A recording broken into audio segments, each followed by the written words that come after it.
आज गड़बड़ हो गई ऑफिस में, इसलिए आज कुछ नहीं बोली। हाँ, तो ये तो आपकी ट्रिक है, लेकिन सही ट्रिक तो ये है कि बिना बोले हुए कभी ले आओ घर में उसके लिए पहना। आज भगवान वही कर रहे हैं। एक बार चुनी दुश्मन सुहाए, भगवान ने सुंदर जूही के, चंपा के, चमेली के, बेला के और अनेक सुगंधित पुष्पों को चुना। भगवान ने चुन करके क्या किया? अब सोना चांदी तो है नहीं बना, ये फूल ही तो है, इसलिए श्रृंगार। देखो भैया, खुशी पैसों में नहीं मिलती, खुशियाँ कहीं हम बाजार में नहीं पाते, खुशी तो हमारे अंदर है। तुम्हें ढूंढने की कमी है। जब तुम अपने अंदर खुशी ढूंढने लगोगे तो हर जगह से खुशी पाओगे, हर जगह से खुशी मिलेगी। खुशियाँ केवल पैसों से नहीं आती। तो भगवान ने क्या किया?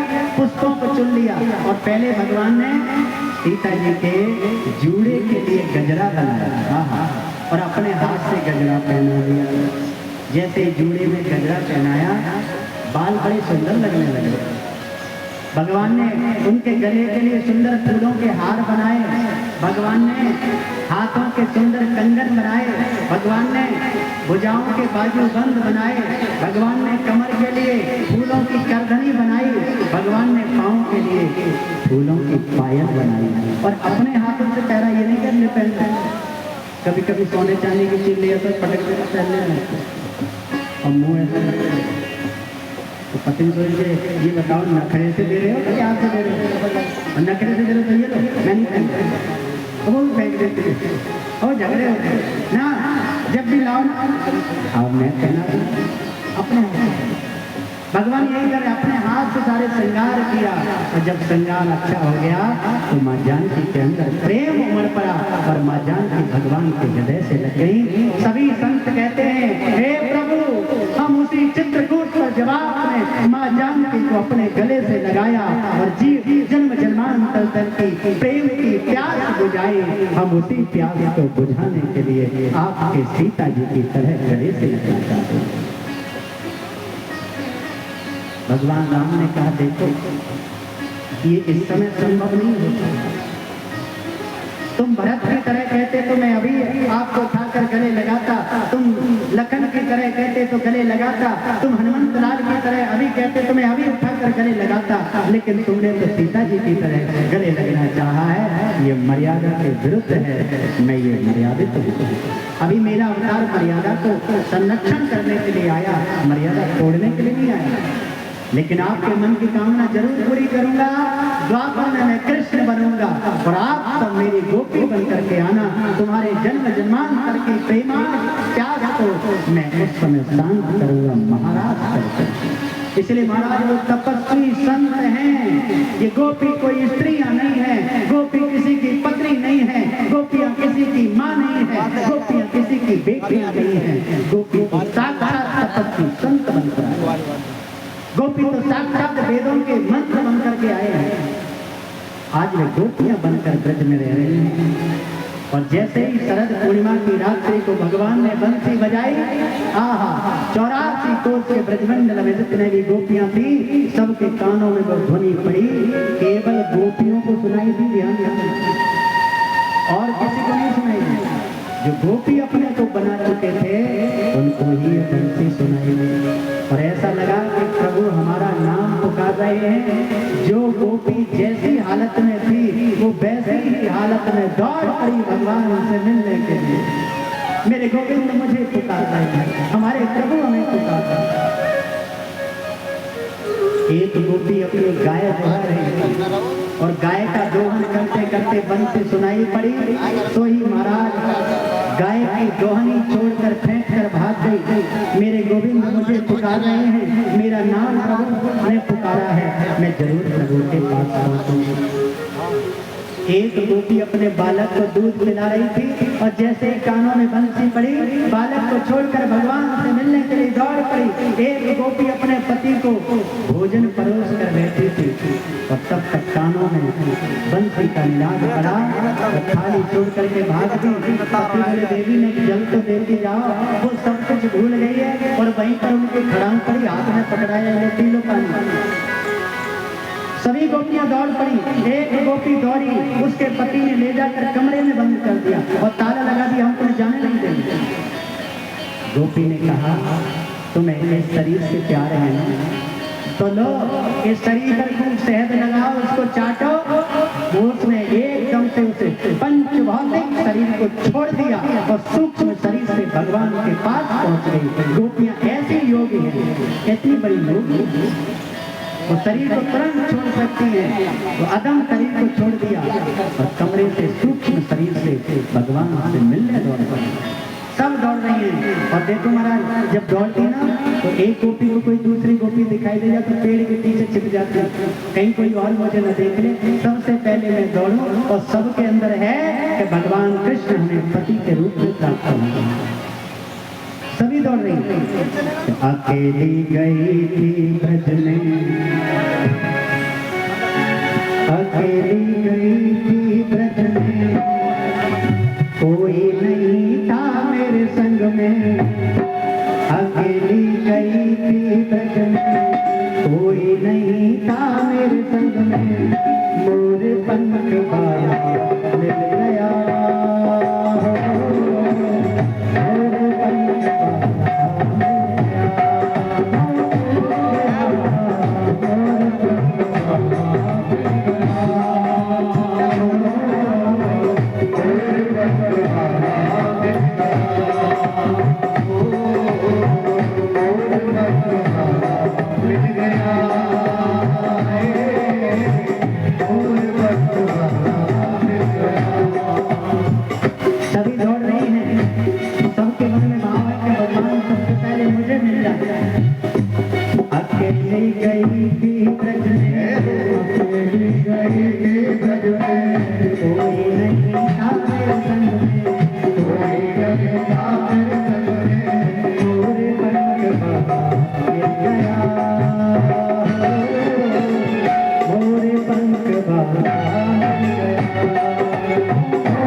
बुलाया, उसी ने बुलाया, उसी ने बुलाया, उसी ने बुलाया।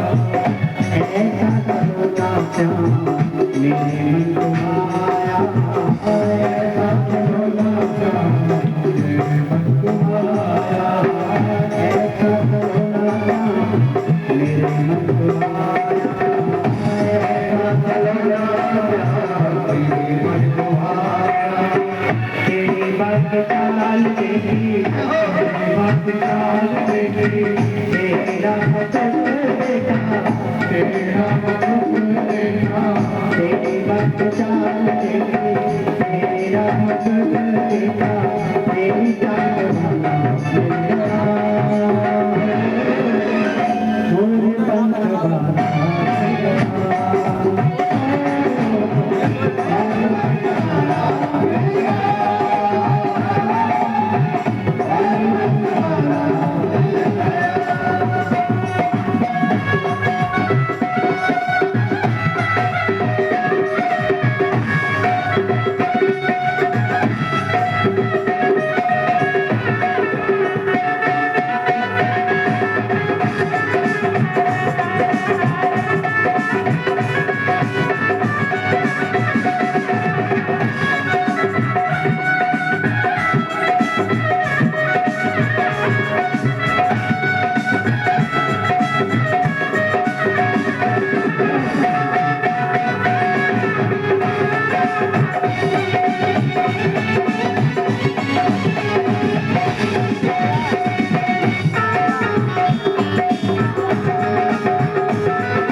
दौड़ रही है भगवान के पास मिलने के लिए।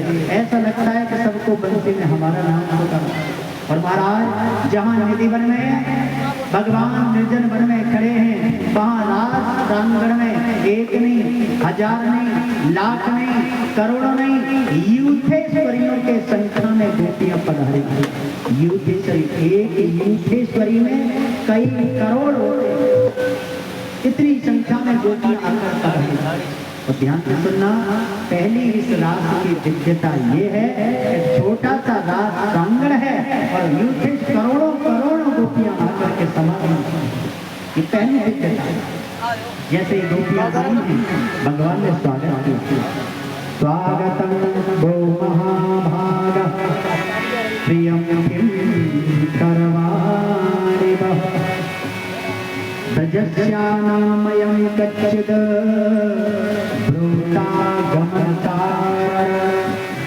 हे गोपियों, आप आई हो, आपका बहुत स्वागत है, लेकिन आपको बताना पड़ेगा कि आपके आने का कारण क्या है।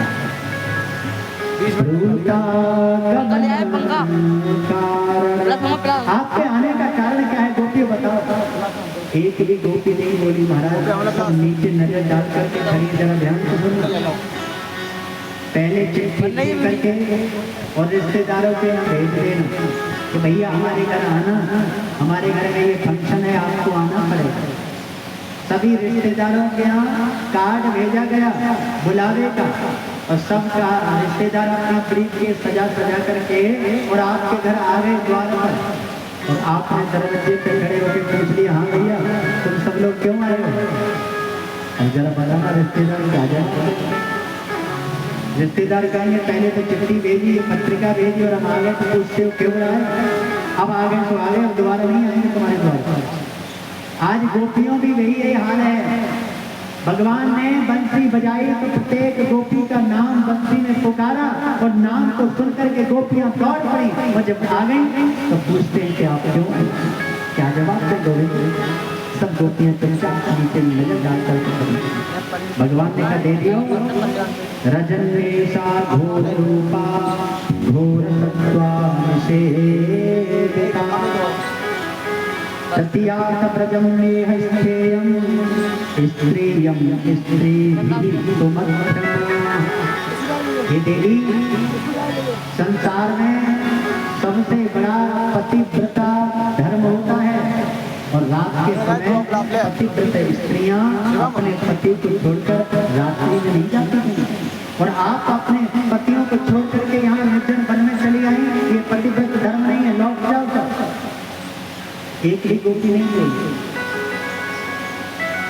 3 प्रकार की